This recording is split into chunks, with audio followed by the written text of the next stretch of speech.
Hello, good morning, happy Sunday, and welcome to Sunday Morning Coffee with Dr. Childress. Oh my goodness, so much has been happening. We have so much to talk about. As you're likely aware, I was sanctioned last week by the Oregon Licensing Board, and it was upheld by the appellate court in Oregon for practice in Oregon without a license. Now, I am disagreeing with that finding, but I'm not a judge and I'm not a legal person, so it is what it is. I could appeal to the Supreme Court of Oregon, but I'm not going to do that. I think I've gone as far as I need to go with all of this. Okay, so I have the goal is to expose the corruption of the licensing boards by the forensic psychologists, and so that's been accomplished. But at this point, it's become too professionally dangerous for me to be over here because holy cow, you know me, I'm a whistleblower on the forensic psychologists, and the forensic psychologists control the licensing boards. So, in my opinion, around this situation, I know for a fact I was not practicing psychology in Oregon. What I was doing was providing consultation to a business organization in California, Dorsey Pruder and the Conscious Co-Parenting Institute, regarding a research project and the findings of their research that are based on my work. Okay.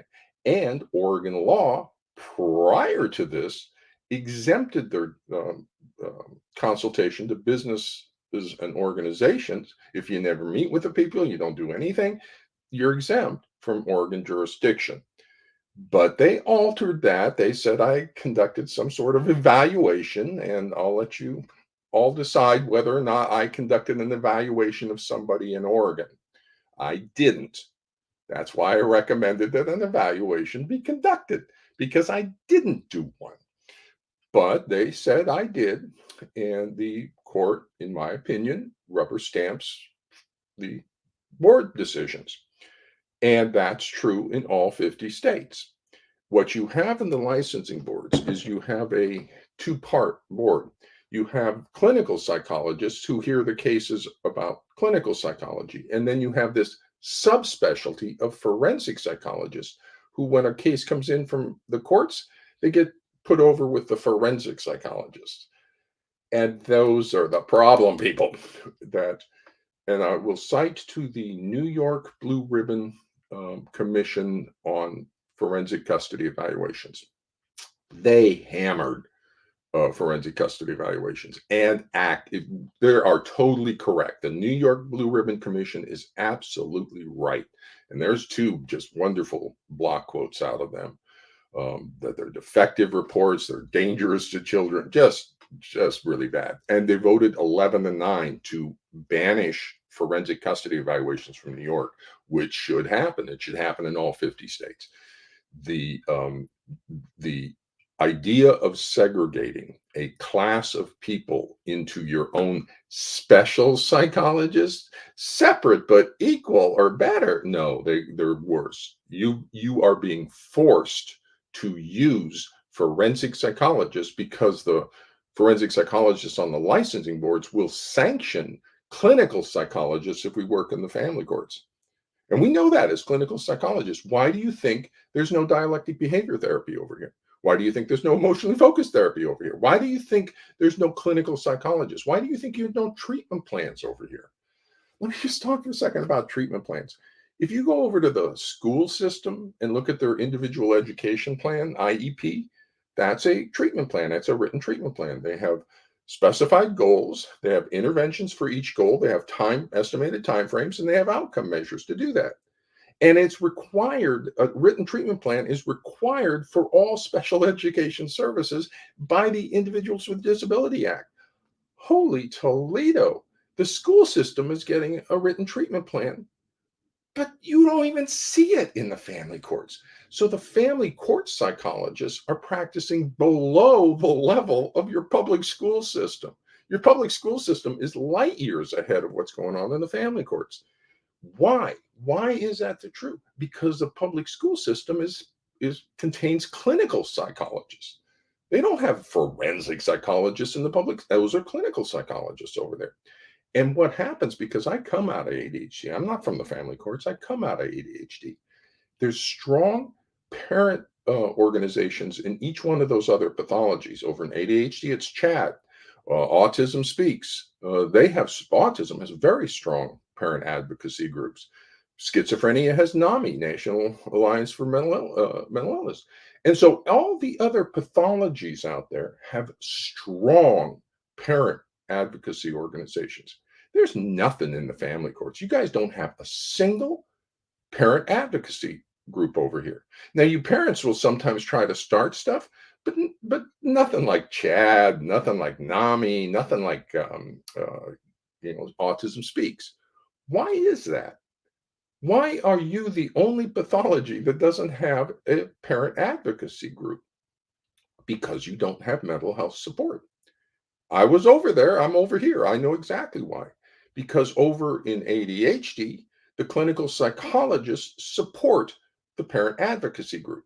And so now you have Chad. And when I was working with Jim Swanson, and we would, send psychologists out, and there was a cooperative relationship between the top tier ADHD psychologists and the parent organizations. NAMI pulls on the schizophrenia psychologists. So the clinical psychologists in schizophrenia and bipolar and things will actively support NAMI. And same with autism. All the autism clinical psychologists will actively support Autism Speaks and Ever. The top level people, the major researchers all the way down, will all support Parent Act. Why don't you have that? Because you have no clinical psychologists over here, and your forensic psychologists who are here are simply exploiting you for your money. Okay. And so that's why you have forensic psychologists. And so I recognize that. I've been watching you guys.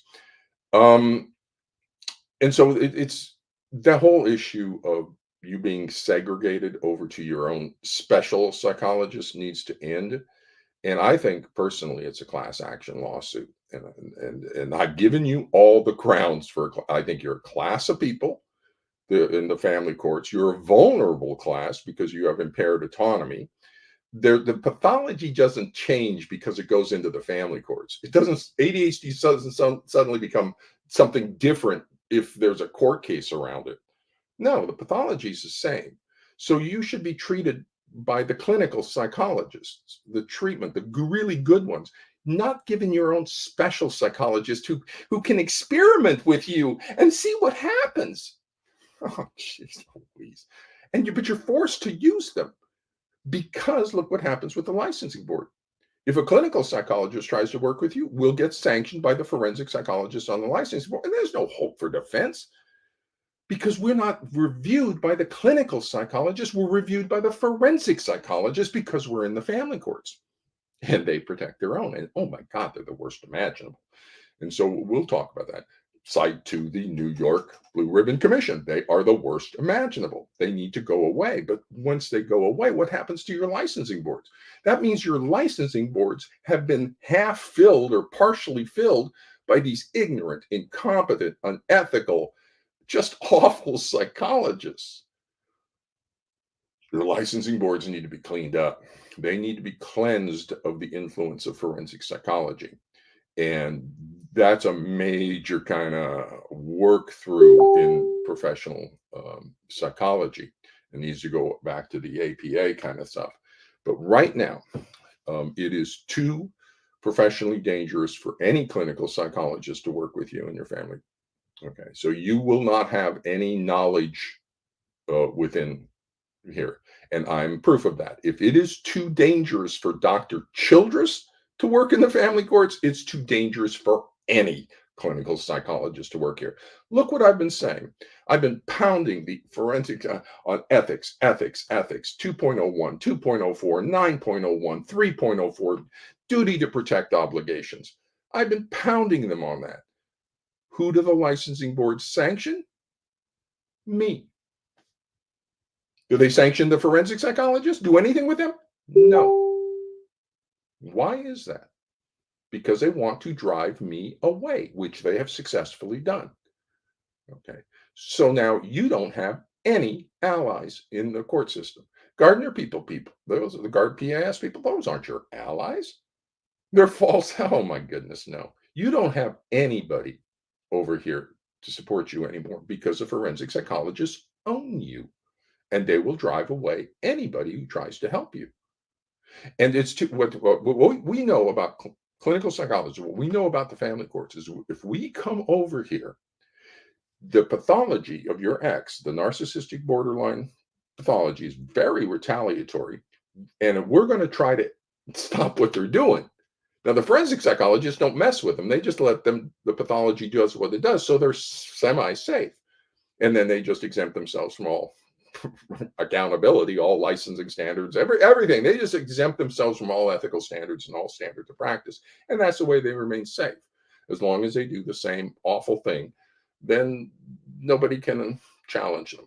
Uh, but the clinical psychologist comes over here, doesn't have that protection of the forensic custody evaluation stuff of doing what they do. And so and we're trying to stop the pathology. So when the pathological parent then files a licensing board complaint about us because they're delusional and they're, kind of false allegations and retaliatory, that's heard by forensic psychologists. And the forensic psychologists, if they want, will just sanction us because we're not forensic psychology. You didn't do a custody evaluation. For whatever reason, they will sanction us. We have no recourse. And we know that. So we don't come here because it's too professionally dangerous. I remember I was back in the 80s. I've been working in the field since the 70s. I remember when the forensic psychologists started to come through in the 80s, and there was just a general awareness and discussion a little bit of just don't go work in the family courts. Don't say anything about custody because you can lose your license. Only forensic psychologists are allowed to opine about custody. Now, all the clinical psychologists, we're fine with, you want to work with narcissistic borderline personality pathology in the family courts, highly dangerous. Good luck to you. And so we were fine being expelled from the family courts. We have ADHD, autism. Well, everybody else wants me. Okay. If I go to ADHD or autism or early childhood, anything else, they enjoy having me there. They want me. They listen to me. They do what I say. Oh my goodness. It's so wonderful working with every other pathology. Over in the family courts, you guys bash me and slander me and abuse me. You've sanctioned my license. You don't want me here. You don't value me here. I give you the protocol on a silver platter, the 3 diagnostic indicators and the parenting practices rating scale. I give you that. The mental health people, I give them on a silver platter. Are they doing it? No, they don't want anything over. These are the worst psychologists ever. Go back, look at my Vita. Okay, I'm a strong clinical psychologist. I have had 2 clinical director positions and worked with 2 of the top number 1 people in pathology. Keith Nectarline, 12 years in schizophrenia. He is the number 1 person in schizophrenia. So I'm working at the top tier of NIMH research for 12 years in that cloud of people with Keith Nectarline. Then I went back to get a doctorate degree because I wanted to get back into clinical practice in children. So I got my training at CHLA, one of the top training sites. CHLA for their postdoc. California requires 1 year of supervised training. CHLA, Children's Hospital Los Angeles, requires 2 years of postdoc commitment. So if you just want to get your license, you just go get a postdoc for a year and get licensed. But if you want training quality, you go to CHLA and give them a second year. And the reason they can ask for the second year is because they're so good. They're associated with the Keck School of Medicine at USC. So I spent 3 years being trained at CHLA because they have an early childhood rotation. Marie Polson, again, one of the top early childhood people in the country. So I went to CHLA specifically to get early childhood specialization, which is considered the top specialization in all of psychology. You're not allowed to work 0 to 5 unless you have that 0 to 5 specialization. And I do because I know everything about the brain. I know language systems, cognitive systems, emotional systems, attachment systems. That's what early childhood specialization is. You know everything about the brain and how it works and develops in children across development. It's an intense specialty. And that's why you don't find many of them. I have that, which is exactly the attachment specialty. Early childhood is the attachment system. So I am one of the top experts in the attachment system. Yeah, I'm a clinical guy. Edtronic's a research guy. When I was clinical director of the clinic, I convinced county to bring out Edtronic to do some seminars for county. Okay, so I'm at kind of at the same level as Edtronic. It's just I'm a clinical application guy and he's the research guy. So I'm one of the top people in attachment. When I read the attachment articles by the attachment folks or anybody around this family court stuff, they say you don't see the attachment people. Tronic, Lyons Ruth, Fonagy, Crittenden. You don't see them work in the family courts. Why not? Because it's, I don't know. Ask them. Ask them why they don't work the family courts. Okay. But I am at the same level as that, and I'm in the family courts. So you have some of the best specialized expertise in the attachment system within me. What do? You listen to it? No. You slander it and you sanction it and make it go away. That's a systemic problem you have over here. That's a forensic psychologist. We need to get back. We need to just get one field, clinical psychology, and we need to stop isolating out, segregating out particular classes of people for their own special psychologists. So, so it's a nightmare over here. The so I'm going to have to go away. But that's a good thing for you. I have given you everything you need. I have been over here for 10 years documenting everything that's here because that's what I do. I'm senior staff. Again, go back and look at my Vita. My other clinical director position was developing a national model for an assessment protocol, a diagnostic assessment protocol for juvenile fire setting behavior. And it was for FEMA and DOJ, Department of Justice, hired me as a clinical director to come up with an assessment protocol for a court involved pathology. I've already done this before. Oh my God, it's a really interesting assessment protocol. Kind of complicated. We have semi-structured interviews, but I can, based on the assessment, we can tell exactly what was motivating that fire setting behavior among all this wonderful stuff. Now, over here, when I came over here, I didn't have to develop that level of complexity because it actually needs to be really simple, and it can be really simple.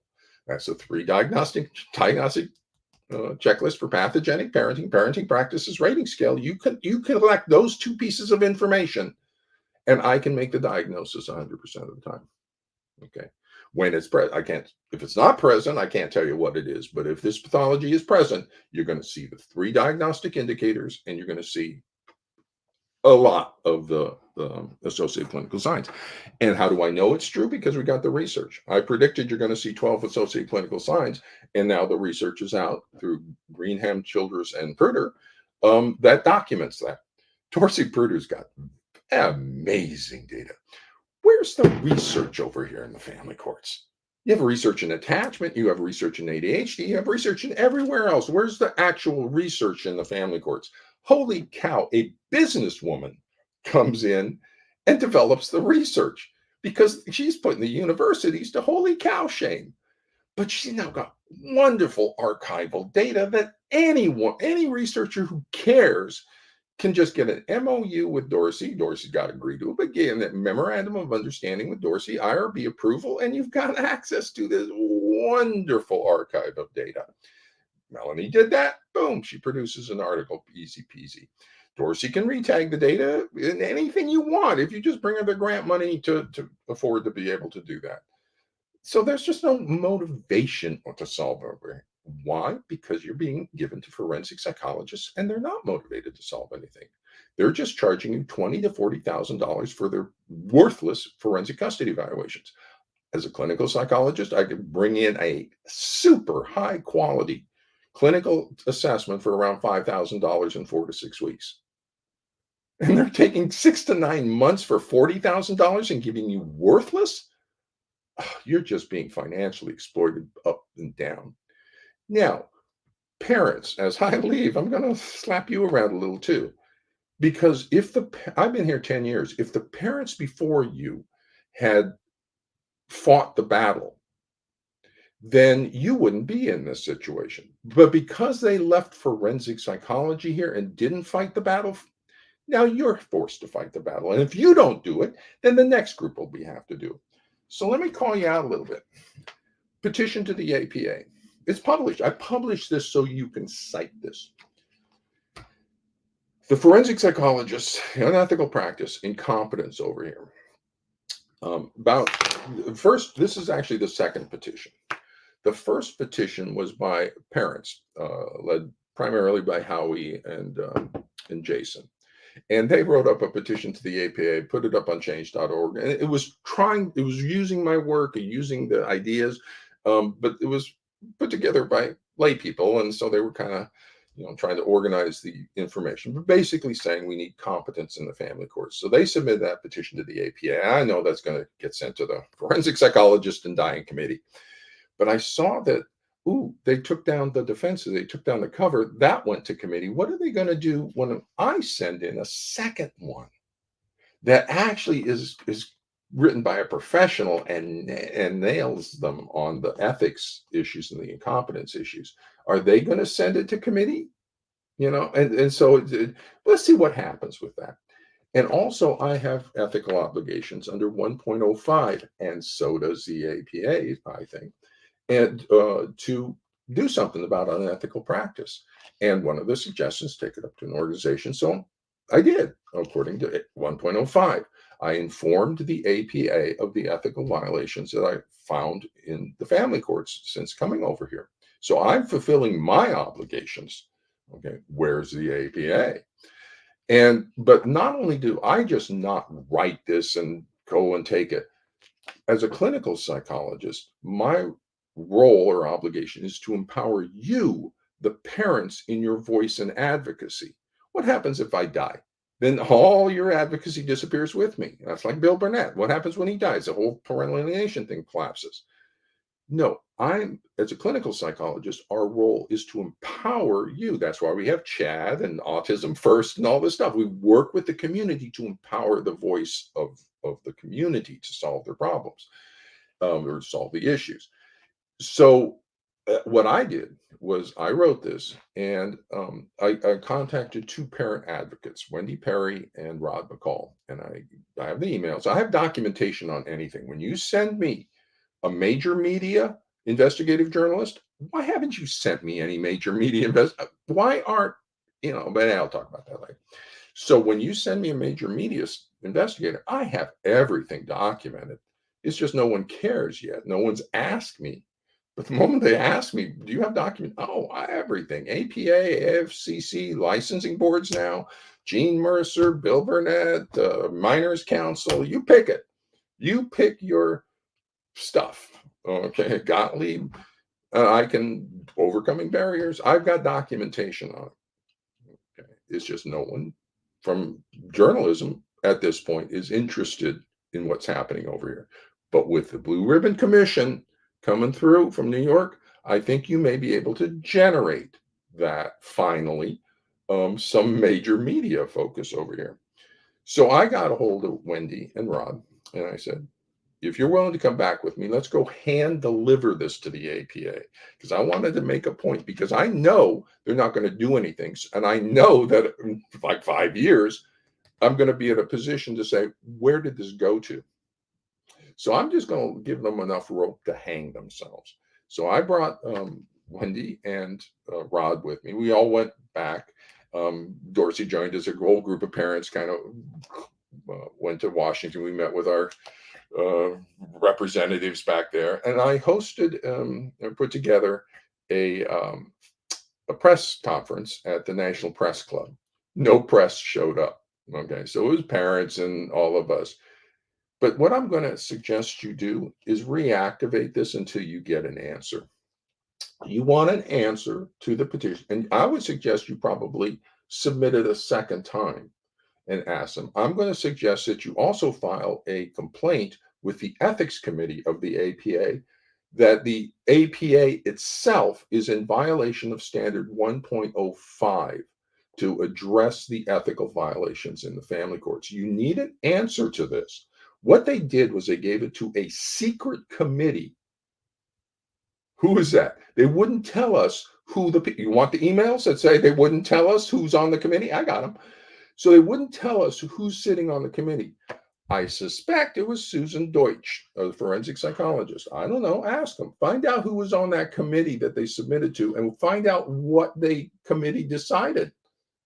Where did this go? Why haven't you gotten an answer in 5 years? Because you're not important.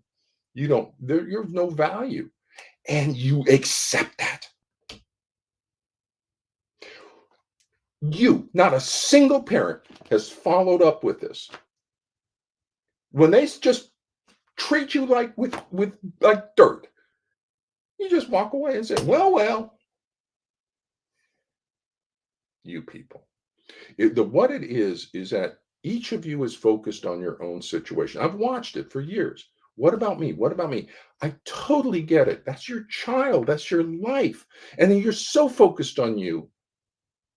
But then there's no staying power. You're not thinking strategically. You're not thinking longer. I tell you, I've got blogs. I've documented it. I've told you, we cannot solve this for any one family until we solve it for all families. You need to start working for each other, not for yourselves. If your predecessors had cleared the filth of forensic psychologists when they encountered them, then you would not still be encountering the same forensic psychologists that they encountered. But they didn't file the board complaints. They didn't file the malpractice lawsuits. Malpractice lawsuits. I have given you grounds for malpractice for years, and yet I have not seen a single malpractice lawsuit filed by any of you. A single malpractice lawsuit could get you a Tarasoff ruling for duty to protect that would change the field immediately, but not a single parent has filed a malpractice lawsuit because it costs you money and because you don't have the malpractice lawyers. The malpractice lawyers in medicine, they don't know about forensic psychology and this stuff, but they have a whistleblower, a doctor who's willing to just give them the evidence. But you have to convince them to make the transition come over here. And you have lots of documentation I've given you to try to convince the malpractice people, but again, they're going to cost money. What I would suggest, though, is one of your family law attorneys expand their practice a little bit to become knowledgeable about how to file malpractice against forensic psychologists. Little niche specialty. You don't have to know all of malpractice. You just have to know how to file them. And you don't even have to be successful. But you just have to start working with parents, keep your fees relatively low, and just start working with parents and helping them file malpractice lawsuits. You can always come to me. You can always submit the forensic reports to me and get an opinion about that. I am totally safe doing malpractice lawsuits and reviewing forensic custody evaluations for malpractice lawsuits. I'm just not safe working with you trying to change your family anymore. Now, yeah. So, but you guys haven't generated a single malpractice lawsuit, nor have you generated a class action lawsuit. And I think that's absolutely dead on your class of people. You've got the APA who's linked into this. They're covering up. What have they said in the last 5 years? So I got them on linked onto this. I got the AFCC. Oh my God, they're dead to rights. They've got whole standards for conducting these forensic psychology that they say don't give a diagnosis. They discourage diagnostic labels. Oh, they're dead to rights. The AFCC on the collusion, on the unethical practice, on the cover-ups, all of that stuff. Plus, I went to their national convention, gave a set of slides. 4 slides in particular that identified the ethical violations around boundaries of competence, the need for competence. I did that specifically to document the AFCC into a class action lawsuit. And notice I haven't gone back and talked to them ever again. That was a specific 1-point thing. I was documenting them into the class action lawsuit. And I was documenting APA into the class action lawsuit. So you've got the final piece, the licensing boards, and you use the New York Commission, And you've got the licensing boards documented into the class action lawsuit that are driving the clinical psychologists away by retaliating, and so it's a cover up of everything.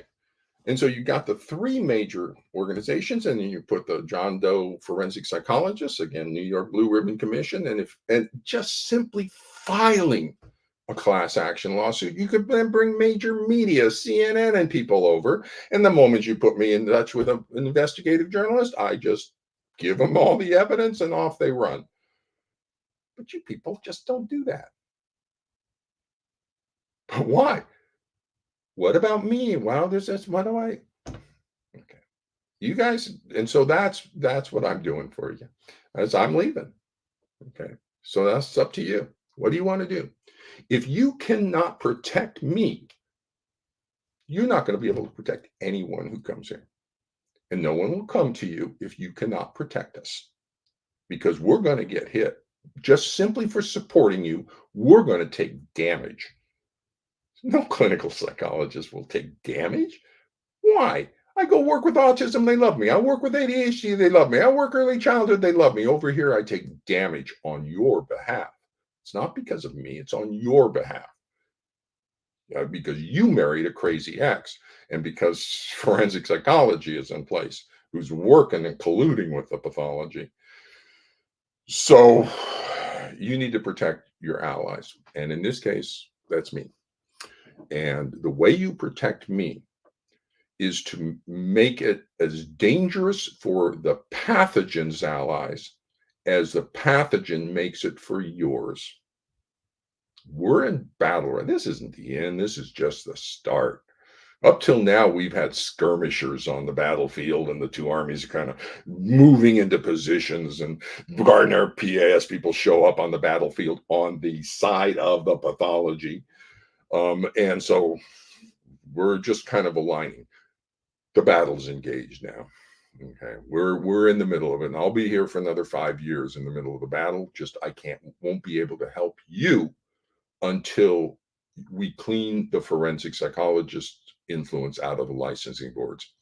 As soon as the licensing boards get back to being protecting consumers and sanctioning ethical violations, as soon as we require the ethical practice in compliance with the APA ethics code, I can come back.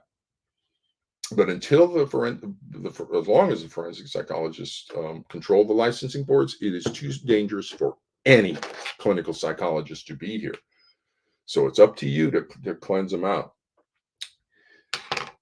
Let's return a second to the petition to the APA.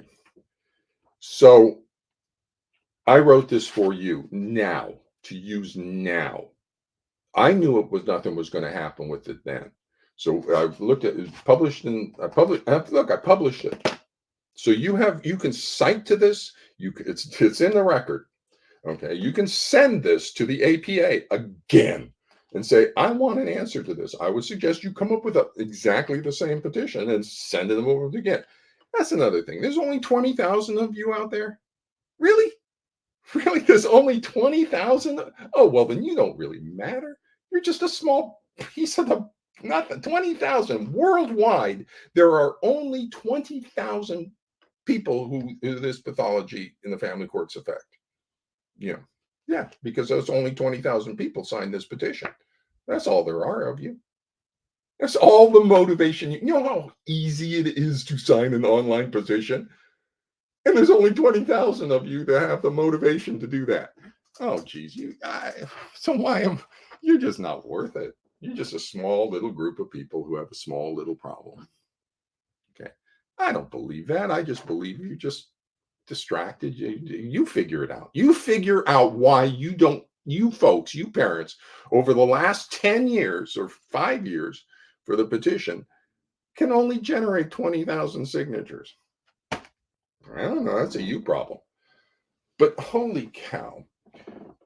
Because you don't have the professional organizations over here, and that's not your fault. Okay, that's us. That's just you've been given forensic psychologists. Everybody else gets clinical psychologists, so everybody else gets NAMI and CHAD and autism first. You get forensic psychologists, you get nothing. So The You folks don't have an organization. So you're gonna have to be a swarm. You have the advantage of swarming. Now I have to protect myself because I can get retaliated against if I do stuff because this is dangerous. But the more I get out of the family courts, the safer I become. But you have swarm abilities, but you don't use them because they're harassing. Holy cow! But so that's why I don't want to say you start harassing people. Don't harass people. Okay, are we clear? But assert yourself and assert your voice. The Oregon Licensing Board has driven your ally out of the family courts. You have nobody now because they extended their jurisdiction specifically to sanction me in retaliation because my report resulted in a forensic complaint against the forensic psychologist, a board complaint. That was the only use of my report. It was never used in court. It was simply used to support an ethics complaint to the board of in Oregon against the involved forensic psychology, failure in their duty to protect. The parent in that case went to the forensic psychologist and says, please assess for this. And he said, no. Please assess for psychological child abuse. No. Please check diagnostic checklist. No.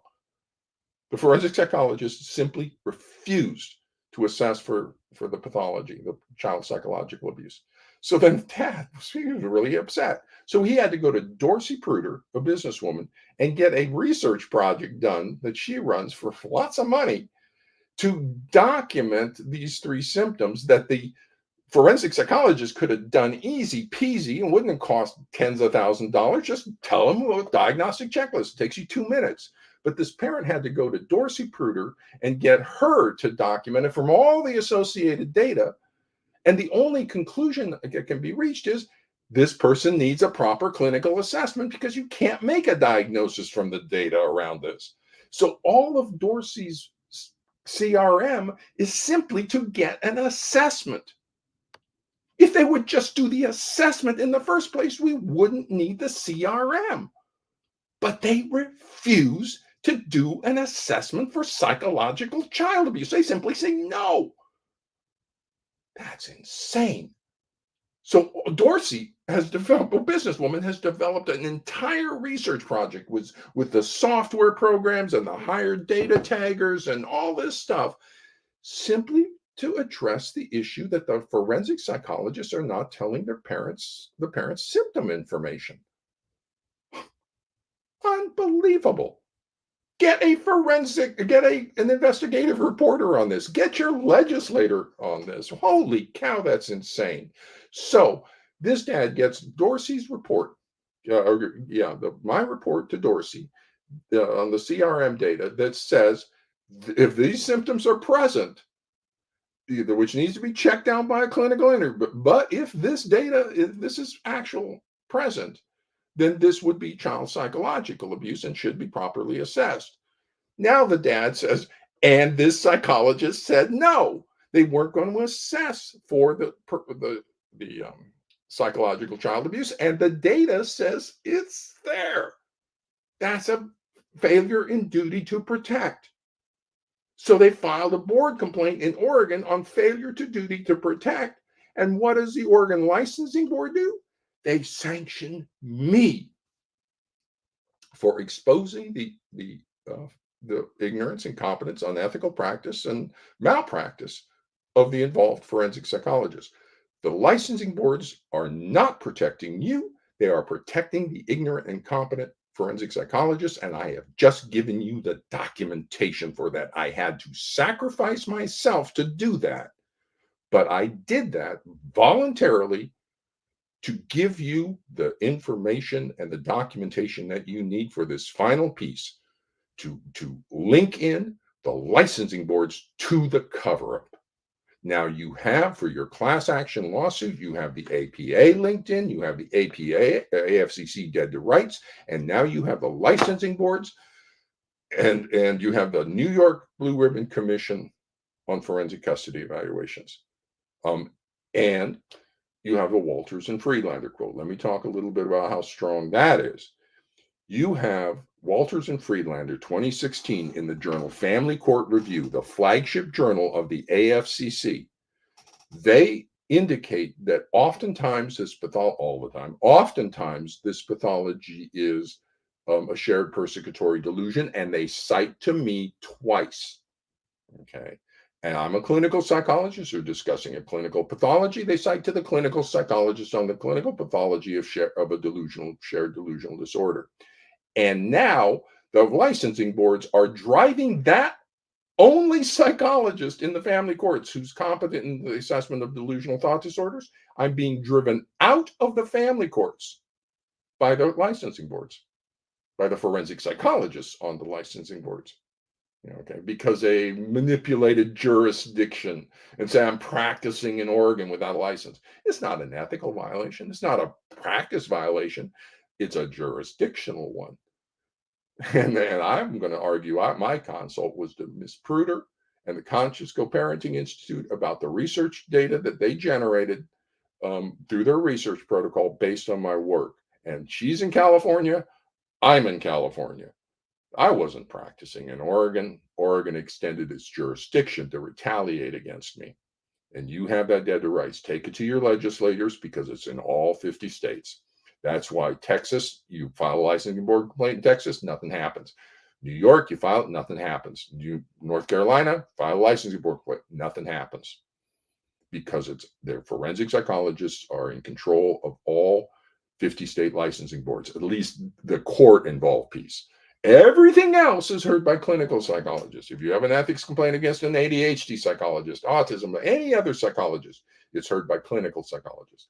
If you have a board complaint against a forensic psychologist, it goes to the other forensic psychologists. And they self-review and they all do the same thing. And so when there cease to be on the licensing board, they go back to practice as the forensic psychologist that you file a licensing board complaint against. So it's just really bad. And the fact that I have not spoken to a single major media person, shame on you. That's not my job to go out and get them. That's your job to bring them to me. Now, I know a few of you are getting me to talk with your legislators, and that's great. But we have Cadence law going through the family courts. I'm not getting a single invitation from any legislature to speak to them. That's not a me thing. That's a you thing. They're your legislators. You're just like not doing anything. So I'm getting no invitations to speak with them. Meanwhile, the flying monkeys have like all over them kind of stuff. Okay. Again, look at my Vita. I'm the world's top expert in this pathology. How do I know? Because no one over in forensic psychology or in any form of psychology knows the assessment for delusional thought disorders. You only get that expertise in schizophrenia. I was 12 years in schizophrenia, so I'm the only one who has expertise in the diagnostic assessment of delusional thought disorders. I challenge anybody else, step up. If you're working in the family courts and you know how to assess for delusional thought disorder, please let me know. You don't. And so the only person with that knowledge is leaving the family courts because the licensing boards don't want me here.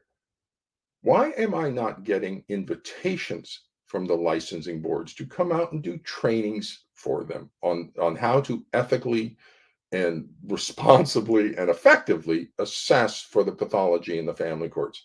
How do you assess for delusional thought disorder?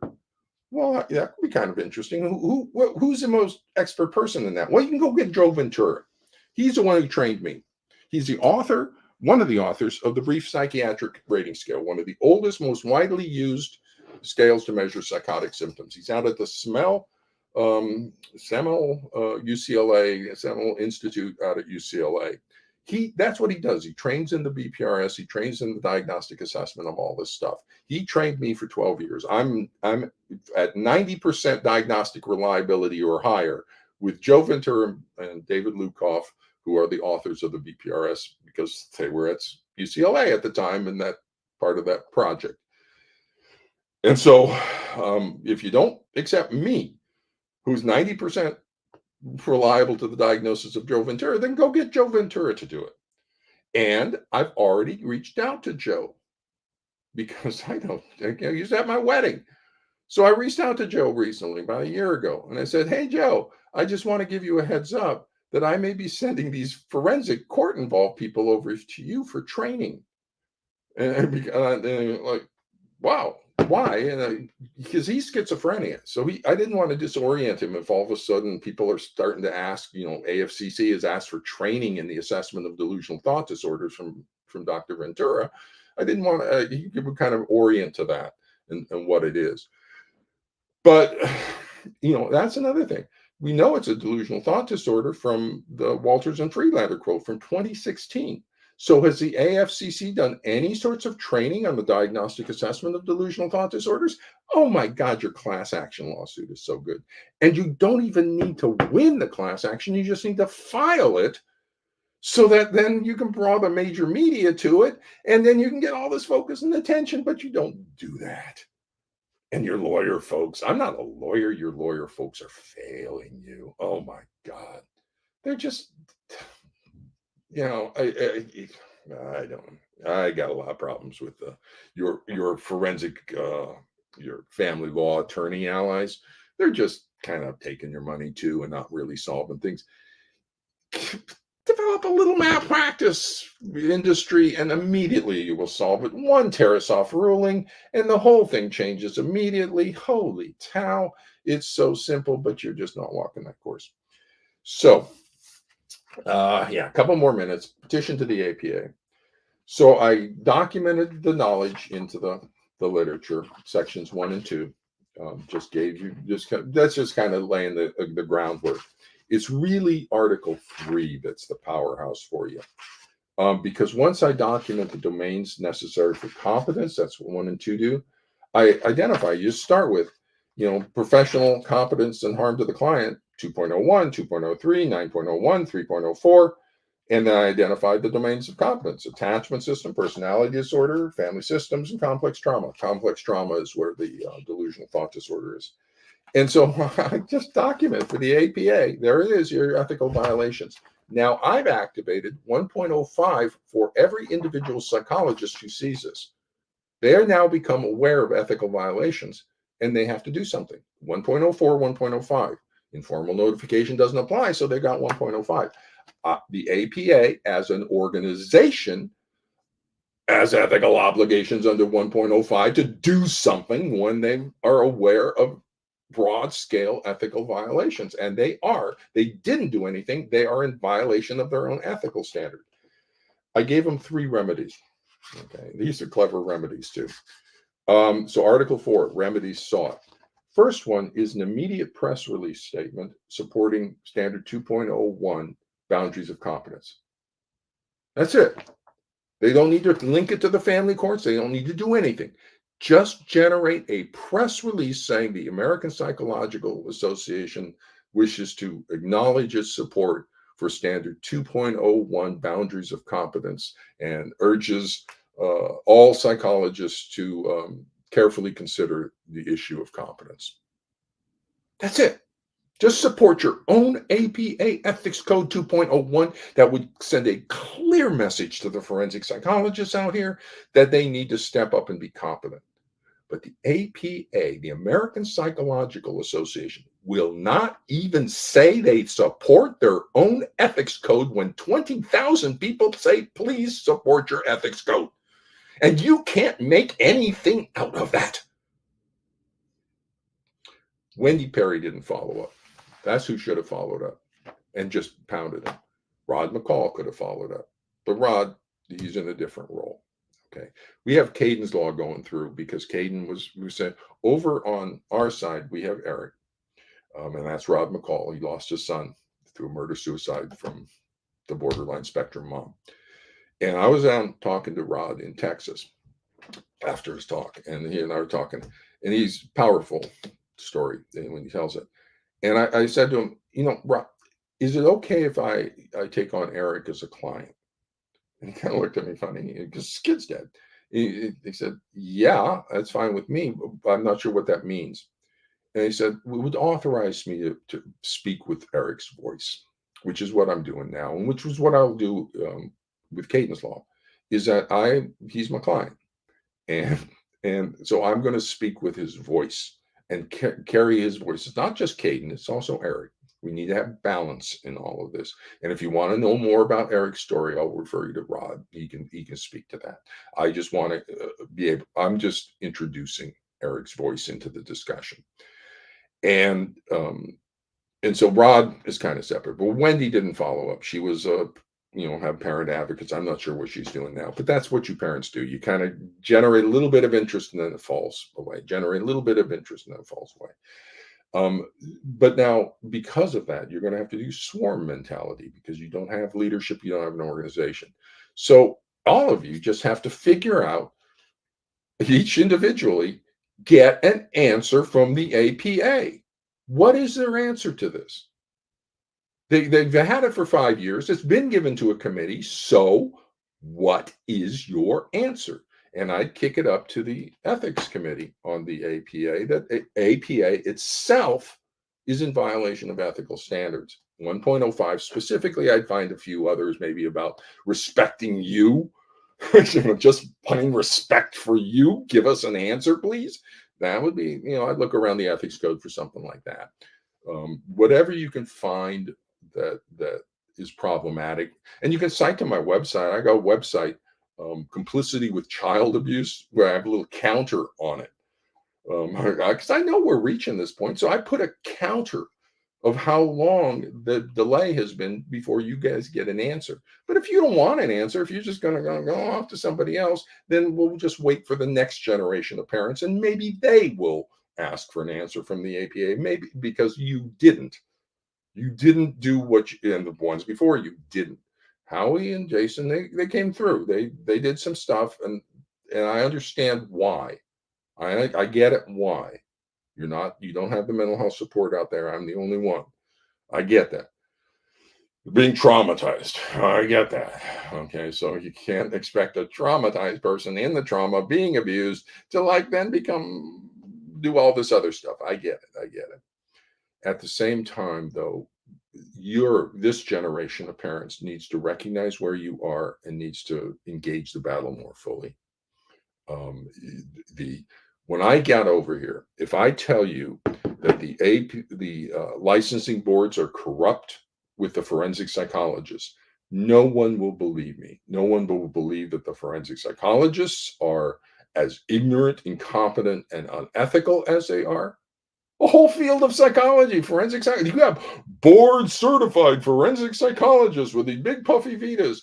No one's going to believe that they are absolutely rock dead ignorant and incompetent and unethical. And it's just massive amount. No one's going to believe that just by my assertion. I had to get it documented. Okay. And so I've had to spend some time. If I say the licensing boards are corrupt, no one's going to believe the licensing boards are corrupt. They wouldn't have believed that last year. Okay. So I had to expose myself, get the sanctions, and hopefully they wouldn't be ones that would lose my license. And I had to do it in a way that I was always safe. Because if there's any validity to the sanctions that are delivered against me, then everything becomes muddy. So I had to make myself both vulnerable and invulnerable at the same time. If I just work with attorneys, I remain a little too invulnerable. There's no way for the forensic psychologist to get at me. If I consult with Dorsey Pruder, the pathogen hates Dorsey Pruder. So if I'm providing consultation to her, she's not an attorney. So now the forensic psychologist may see that as a vulnerability which they did, the forensic psychologists. If I had been an attorney, they wouldn't have been able to reach me. But because it was Dorsey, now they're able to distort reality and change things. And they got it because it's not clearly an attorney. And I said I'm going to leave, because can't talk with attorneys. I told my attorney, I said I can't provide consultation to attorneys anymore because I said the same thing in that report that I say to attorneys. In fact, I say more in the attorney reports I give than what I said in this because they give me different information. But I can't talk to them now because I don't know if that's conducting an evaluation if I provide an opinion to an attorney. And my attorney says, "Oh, no, you're protected by the law if you consult with an attorney." I said, "I'm protected by the law if I consult with Dorsey. If I consult with a business organization and I don't meet with a parent, I'm protected." But when you can change the law after the fact, then no, there's no law that protects me. And that's the issue. As long as laws become malleable, then there's no way I can protect myself in any circumstance. And this is a very dangerous pathology. So I'm not coming back until we get the forensic psychologists out of the licensing boards. So I don't know how long it's going to take, 5 years, 10 years, however long it takes before I can come back. I can't participate in any malpractice lawsuits you want to generate. Okay, get your malpractice attorney over to me. I'll review the documents line by line, and I'll give you some excellent evidence on the malpractice lawsuits. Let's go for a Tarasoff ruling, that failure in duty to protect, that then requires all mental health professionals to conduct a proper risk assessment by order of the Tarasoff ruling. But the clinical psychologist won't come back. You don't have any DBT. You don't have any clinical psychologists over here, and they shouldn't come back. They're not competent with this pathology yet. I can help them get back, but God darn it, you have to want my help. If the psychology people at the APA, the AFCC, why hasn't the AFCC can invite me out there to do a talk for them anytime they want? I'm not submitting to them. They're the evil empire. But if they want to hear from Dr. Childress, they can reach out to me and say, "Would you come and give a talk to us?" Absolutely. I'll come give a talk to you. Invite me. Okay. Journal, American Journal of Family Therapy. That's the Gardnerian control journal, at least it was. If invite some articles from me.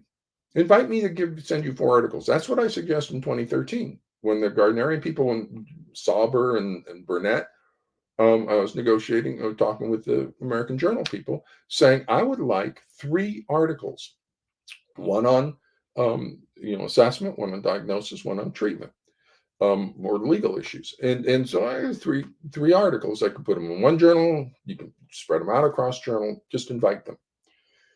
Uh, that's easy peasy.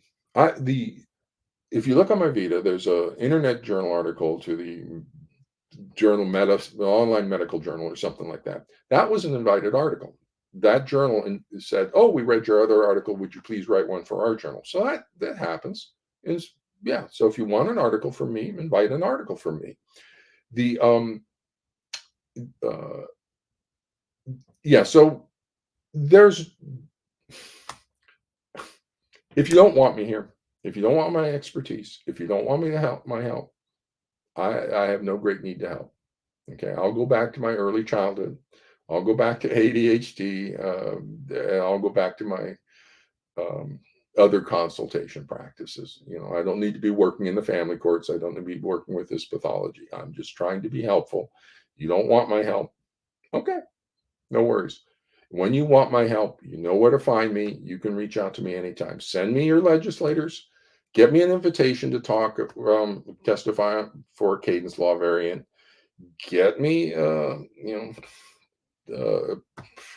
Get me an invitation for published articles. Again, when go back to my Vita invitations. So I am the world's foremost expert simply because I know delusional thought disorders and attachment pathology, early childhood mental health expertise. So I have 2 that far outweighs anybody else in the family courts: attachment, early childhood, delusional thought disorders, 12 years. I am the world's top foremost expert in this pathology. Plus, I've been here for 10 years. Nobody else even comes close. I'm internationally recognized. I currently have 3 international cases.